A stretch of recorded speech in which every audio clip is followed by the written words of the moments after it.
I think it's time. Yes, it's time to bring history back to life. Cool! It's amazing! Creamer Cats TV.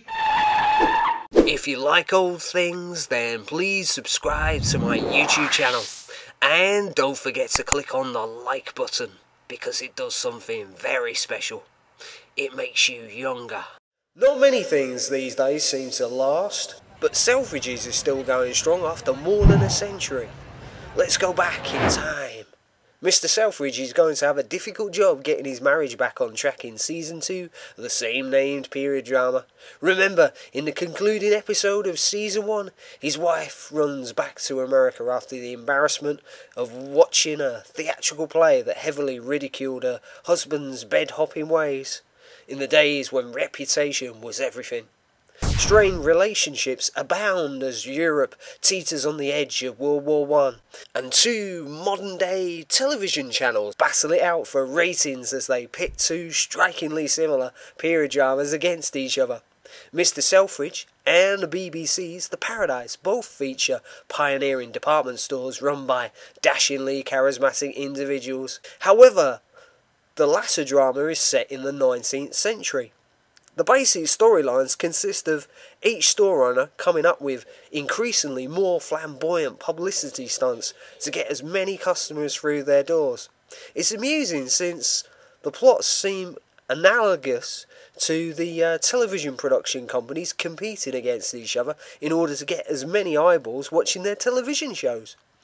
One publicity stunt that you won't see for quite a while is when the real-life Mr Selfridge hosted the first ever public demonstration of a working television at his London store, which is featured on this original 1920s trade card.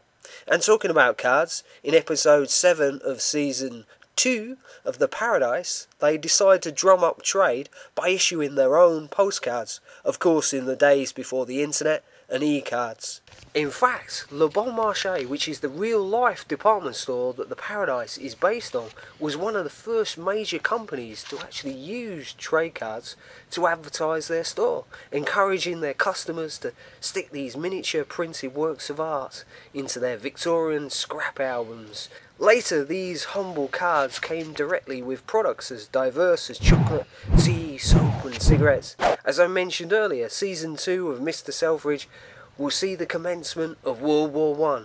Whilst the men fought for their lives in Europe, many of the women on the home front took up the jobs normally reserved for men prior to the war, out of necessity's sake.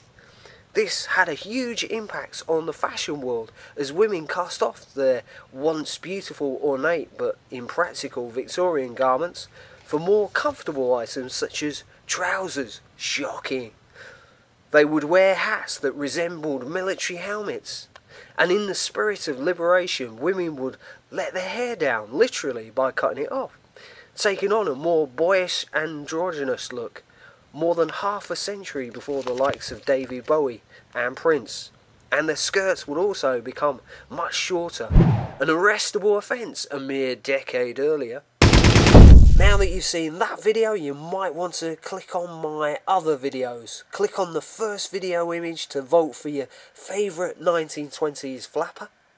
Click the second one to see the most strangest and creative Roaring Twenties fashions ever. Click on the third image to take you to one of my most popular Jazz Age movie idol videos.